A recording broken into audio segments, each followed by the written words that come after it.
Brad, when I was in jail, if I could have read a book like mine, and a story like mine to show that, hey, I can get through this. Yeah. I might go through. It's not going to be all easy, but but I can get through it. Yeah. This guy did. Yeah. If I could have read a book like that, to open my eyes and say to me, it is doable. You might encounter these problems, but it is doable.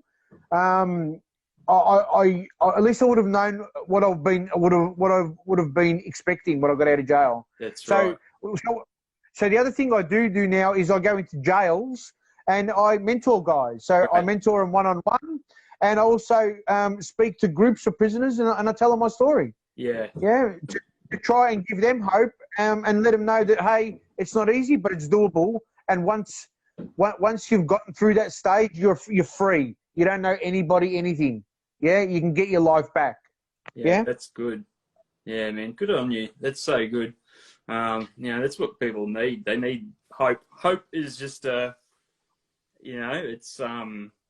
it's just one of the key essences of life, really, isn't it? Without hope and without independence, it's pretty grim. And not only hope for the addict or for the person who's in jail, but hope for the family. So hope for the family that, hey, I'm not going to give up on my brother. I'm not going to give up on my son. I'm not going to give up on my nephew. Maybe they can change. Maybe, you know what, maybe I'll pick up the phone and see how they are. Yeah.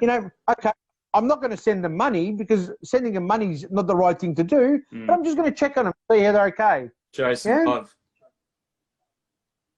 Show them some love. It's a powerful thing, like in my kind of, 10 years or so that I kind of was kind of heavy into the party scene and all that kind of thing. Like, like my sisters, like to their credit, they just loved me. Like they didn't try and lecture me. They didn't try and, whatever. They just showed me love the whole time. And, I think it was just I'm forever grateful, for that. I fortunately came around myself. I grew up sort of going to church and stuff like that, and was a Christian sort of in my teens, and then sort of around 20 or so I was in Sydney working bars and just kind of I'm a very like inquisitive sort of person. Like I like experiences. So like I was already like drinking more than I should have. I already liked that sensation of drinking and whatever. And I dabbled with pot, I guess, in my late teens, and then just hanging out with some guys in Sydney. Someone turned up one night at a party and they were putting out lines on the table, and I was like, oh yeah, I'll give it a go. And just from there, like but for me it was more like a few times a week type kind of thing. So I was still more like, I suppose you'd say, like a functional like if you could functioning addict. And then I tried to actually dump that scene. Actually, I did try to leave that environment and went back to live with my parents for a little while. But then I got this door-to-door sales job, and very soon in that, the dude who was my team leader, he was like hard out into like taking ecstasy and all that sort of thing. So like I was just straight back into it. But then it was worse, because then I was making money, which to me at the time was, I thought I was a millionaire. Like I was making $1,000 a week, which is really not much now. You think about it, it's 50, but at that age, and I was just like, and I wasn't paying any rent, so I was just like, well, that's $1,000 a week partying, and But so I'm just glad that I'm just glad I didn't sort of, I suppose, end up, getting too carried away. Like I was, what would you call like I don't know. You probably would have an official term for it from the gang scene, but like what would you call like almost like a bottom feeder? You know what I mean? Like I would basically get like a handful of pills from like a guy 10 at a time or something, sell them to my mates or sell them to other people at the nightclub, and just enough to keep. There's like a one in, one out type system. You know what I mean? Like, and I would just enough to kind of keep myself going. It's probably the most ridiculous situation to put yourself in, because you're maximum exposure. You know what I mean? Well, you know what actually I'd probably call you? I'd probably call you lucky because let's face it, whether it be pills, ice, or whatever, we never know what we're ingesting in our bodies. Yeah. It could be one pill. It could, it could be that one time that kills you. So, or one decision that you make whilst you're off your face that kills you. You know, especially in the ice scene, if you don't eat and you don't sleep, how do you expect to be making decisions? Mm. Mm. So, anyone that uses drugs, yeah, are very lucky people to come out alive. Yeah. Or at least come out with their brain cells. Yeah. Yeah, lack of sleep is a lack of sleep is pretty wild. Like I know I went sort of 3 days at one time, and things started getting really.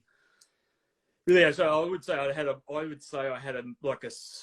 psychotic episode, or I don't know if you'd say minor or major, but like because I thought it was like I was in the Matrix or something. I had this terrible time, like I was running around the city, voices in my head telling me to do shit, like drop my mobile phone down this tube, throw the money in the thing. Just it was a bad space, and it took me a long time to actually kind of.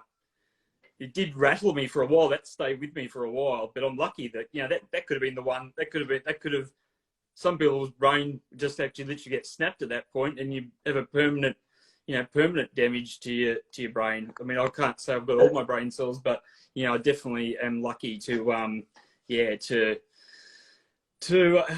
come out of it. Like I don't know. It's tough. Like for young people, I actually think again with COVID, hopefully, aside from people sneaking around having house parties, it's probably been a good thing that the clubs and everything have been shut down for a while, and maybe a few people, even if it's just a handful, it's better than none. Hopefully you've thought, what, actually, I'm going to calm down off that sort of, going out. You think you're invincible when you're young. That's the problem, isn't it? And that's for a lot of people. Exactly right. Yeah. That's exactly.